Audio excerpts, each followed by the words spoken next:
Assalamualaikum teman-teman. Dalam hidup ini kita nggak melulu mencari dunia. Yuk kita isi hari-hari kita dengan ilmu agama. Hari ini saya mau share video dari Ustadz Adi Hidayat. Bagaimana seorang ibu harus betul-betul mencintai keluarganya, terutama anak-anaknya. Karena anak-anak itu tergantung bagaimana ibunya. Kalau ibunya baik maka anak-anaknya insya Allah baik. Yuk kita simak video dari Ustadz Adi Hidayat. Assalamualaikum, terima kasih. Bu, kita menghargai semua perkembangan pengetahuan, teknologi, peradaban, dan sebagainya. Tapi ibu jangan sampai lemah dalam satu hal ini. Demi Allah saya katakan, apresiasi tertinggi dari Allah kepada seorang perempuan yang telah berumah tangga, ternyata bukan profesi dunianya. Tapi ketika ibu bisa optimal menjadi seorang ibu dengan semua tugasnya.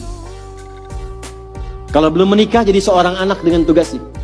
Kalau menikah belum punya anak, jadi seorang istri dengan tugasnya. Ini saya turutkan hadis-hadisnya. Jadi ibu itu ke surga, maaf ya, kalau nanti masuk dengan izin Allah misalnya, tingkat tertingginya itu bukan karena misalnya aktif mendampingi kegiatan di luar. Bukan karena aktif punya kegiatan banyak dengan teman-teman, bukan. Yang paling utama itu di rumah, anak bagaimana. Sehingga ketika suami pulang, dia membawa satu hasil dari kegiatannya. Dalam lelahnya dia menikmati candanya yang telah menyelesaikannya istrinya. Itu bu, setiap apa yang dikerjakan kalau benar demikian, perhatikan hadisnya di At-Tirmidzi. Idza shallatil mar'atu shalataha wa shamat shamaha wa hafizat farjaha qila laha yaumal qiyamati udkhulil jannata min haitsu syi'ti. Kalau ada seorang perempuan enggak pernah salat sunnah, cuma salat fardu saja. Enggak pernah puasa sunnah, puasanya Ramadan saja. Dia menaati pada suaminya, menjaga kehormatan keluarganya. Dia menempatkan tugas di rumah sebagai tugas utamanya. Maka apa yang terjadi?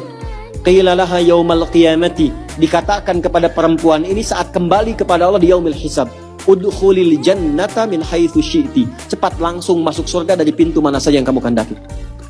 Enggak ada hisab. Sekarang ibu enggak dilarang, silakan.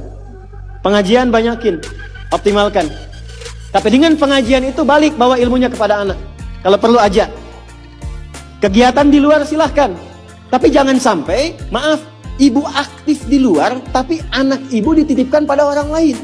Sehingga dia mendapatkan karakter dari perawatnya, bukan dari ibunya. Jadi wajar kalau dia nggak kenal ibunya. Wajar kalau nggak akrab. Wajar kalau dia mencari jati diri di luar. Karena dia nggak kenal ibunya. Bangga kalau sudah banyak penampilan bisa dirubah. Ibu nggak khawatir kalau anaknya mencari perhatian di luar. Ibu nggak pernah bahkan sempat menyapanya. Cuman ketemu, merangkat, tidur, ketemu lagi. Lalu apa yang mau dicari dari apa yang dikumpulkan itu? Nah, Sayyidah Khadijah itu sebelum Nabi pulang itu sudah khatam. Makanya kita belum pernah dengar kan kisah cerita Fatimah merewelkan Nabi. Pernah nggak? Umi Kulthum merepotkan Nabi? Nggak ada.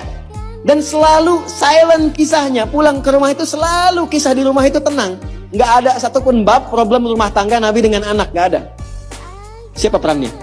Sayyidah Khadijah, karena beliau mengerti optimalnya harus dari beliau, sehingga ketika suami pulang nggak ada diskusi beban lagi yang bertambah untuknya. Silahkan punya aktivitas di luar rumah, tapi ibu akan dimuliakan sebagai seorang ibu, anak dan istri ketika pulang kembali ke akhirat lah. Itu satu. Dua, saya agak cepat sekali. Yang pertama prioritas keluarga bu, anak. Untuk ibu ya. Selanjutnya, harta. Mohon maaf sebesar-besarnya. Sayyidah Khadijah, walaupun mendapatkan penghasilan dari aktivitas dagangnya, tidak pernah menjadikan bagian harta beliau hanya untuk dikuasai bagi pribadinya. Dan gak pernah ada perjanjian pranikah misalnya. Ya Muhammad SAW, saya nikah punya harta segini ya. Kalau nanti ada kejadian ini jangan diambil ya, nggak pernah. Apapun yang diusahakan, maka dikumpulkan menjadi satu untuk mensupport cita-cita mendapatkan yang tertinggi di hadapan Allah. Ibu apapun yang didapatkan kalau punya penghasilan, pendapatan dan sebagainya, dudukan jadi satu sebagai harta keluarga bersama. Rumuskan untuk anak-anak. Anak pertama mau kemana? Bikin tabungan, bikin persiapan. Anak kedua seperti apa? Anak ketiga bagaimana? Bicara dengan suami. Maka ini diantara ciri yang pernah diajarkan oleh Sayyidah Khadijah.